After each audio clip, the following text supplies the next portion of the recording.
Eh bien, salut à tous, c'est Nico. On se retrouve aujourd'hui pour une toute nouvelle vidéo en programmation COBOL où l'on va aborder le sujet des tableaux. Un tableau ou table est un ensemble fini d'éléments simples ayant tous des attributs identiques. Le nombre de ces éléments définit la taille du tableau. Similairement aux variables, les tableaux sont déclarés dans la Working Storage section de la Data Division. Nous devons utiliser le mot-clé occurs pour préciser qu'une variable est un tableau, suivi d'un nombre n représentant la taille de ce tableau. La syntaxe est la suivante. Imaginons que l'on souhaite déclarer un tableau des mois d'une année. N va correspondre au nombre de fois que l'élément mois sera présent dans le tableau, c'est-à-dire 12 fois. Il est important de noter que la clause occurs ne peut être appliquée à un numéro de niveau hiérarchique 01 ou 77. Notez également que le mot times n'est pas obligatoire. On obtient donc un tableau à une dimension et 12 occurrences. J'attire votre attention sur le fait qu'en programmation COBOL, et contrairement à la majorité des langages, un tableau commence à l'indice 1 et non 0. Ainsi, afin d'accéder à la première occurrence du tableau, vous devez procéder comme suit. Voyons comment on peut initialiser un tableau.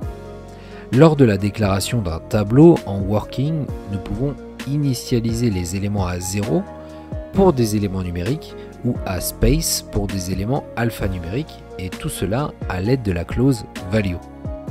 En revanche, nous ne pouvons pas directement ajouter des valeurs initiales particulières au sein de chaque élément du tableau. Pour contourner cette difficulté, nous pouvons utiliser la clause redefines. Regardons l'exemple ci-dessous. On définit dans une zone de groupe l'ensemble des éléments que nous souhaitons intégrer à notre tableau. Ici, on a une zone élémentaire par mois de l'année. Après avoir défini l'ensemble des éléments, nous pouvons utiliser la clause redefines afin de les intégrer dans un tableau. Pour cela, on déclare que la variable WSNonMois redéfinit la zone de groupe des libellés de mois. Notez qu'il est essentiel d'utiliser un niveau hiérarchique identique à celui que nous souhaitons redéfinir, c'est-à-dire le niveau 0,5 pour la zone de groupe libellé mois. Enfin, nous pouvons déclarer notre tableau WS mois en dessous de niveau hiérarchique supérieur en ajoutant le nombre d'occurrences après la clause occurs. Bon. Si vous me suivez toujours, passons au tableau à plusieurs dimensions.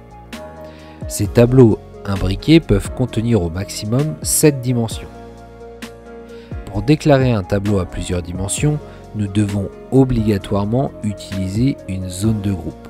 Au sein de cette zone de groupe, une zone élémentaire assignée de la clause occurs doit également être déclarée en tableau avec la clause occurs. Par exemple, imaginons un cas où l'on souhaite répertorier dans un tableau l'ensemble des élèves d'une classe, au nombre de 25. Au sein de ce tableau, la moyenne de chaque élève pour chacune des 4 matières principales est également présente. Cela semble donc compliqué de conserver dans ce cas de figure notre bon vieux tableau à une dimension. On déclare un tableau de 25 lignes à l'aide de l'instruction occurs 25 times, au sein duquel on va retrouver le prénom des étudiants. Pour chaque ligne du tableau, donc pour chaque étudiant, nous utilisons l'instruction occurs 4 times pour déclarer les 4 colonnes correspondant à la matière, au sein duquel on retrouve un nom de matière et une moyenne. Prenons ce même exemple et essayons d'afficher la moyenne de chaque élève dans chacune de ces matières. Par fainéantise, je vais réduire le nombre d'élèves à 2 et le nombre de matières à 3. On retrouve donc notre déclaration de tableau à 2 dimensions. imaginons que l'on veuille ajouter des valeurs initiales à notre tableau, donc directement déclarées dans la working.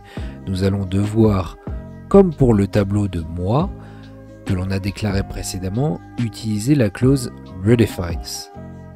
Ensuite, par rapport à ce que l'on a déclaré, vous voyez que l'on a 2 étudiants et que pour chaque étudiant, il y a 3 matières associées à une moyenne.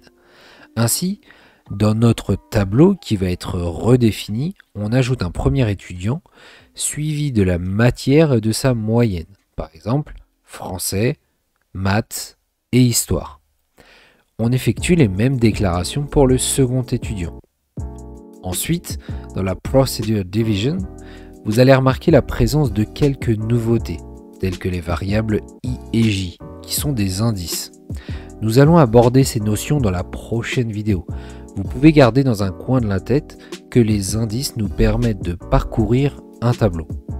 Ce qu'il faut retenir ici, c'est la façon dont nous avons rempli notre tableau, en partant du principe, je le répète, que l'on souhaitait ajouter des valeurs initiales dans la working. En compilant et exécutant ce programme, nous obtenons le résultat suivant. Voyons maintenant les tableaux à taille variable. Nous avons précédemment étudié des tableaux dont le nombre d'occurrences est fixe et défini lors de la déclaration du tableau. Ce nombre d'occurrences peut, pour certains tableaux, ne pas être déterminé à l'avance. Pour cela, nous devons utiliser la syntaxe suivante. N1 est le nombre minimum d'occurrences.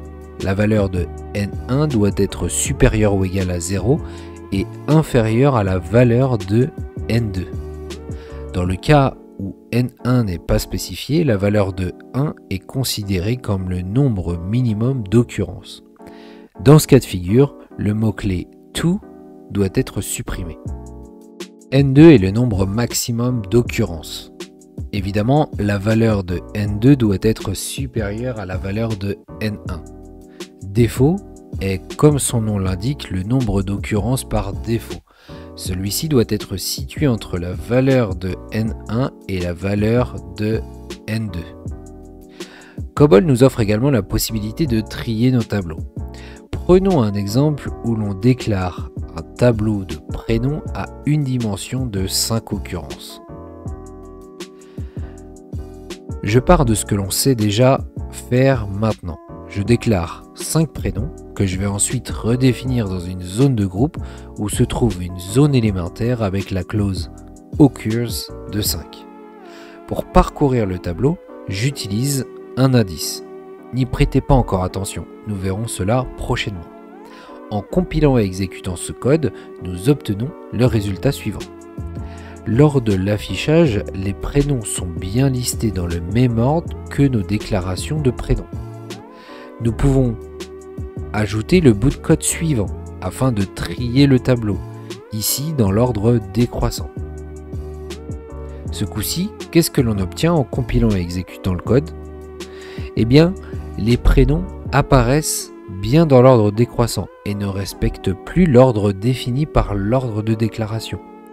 Vous l'aurez évidemment bien compris que le mot-clé descending nous permet de trier les éléments du tableau par ordre décroissant, et pour trier les éléments du tableau en ordre croissant, nous devons utiliser le mot-clé ascending.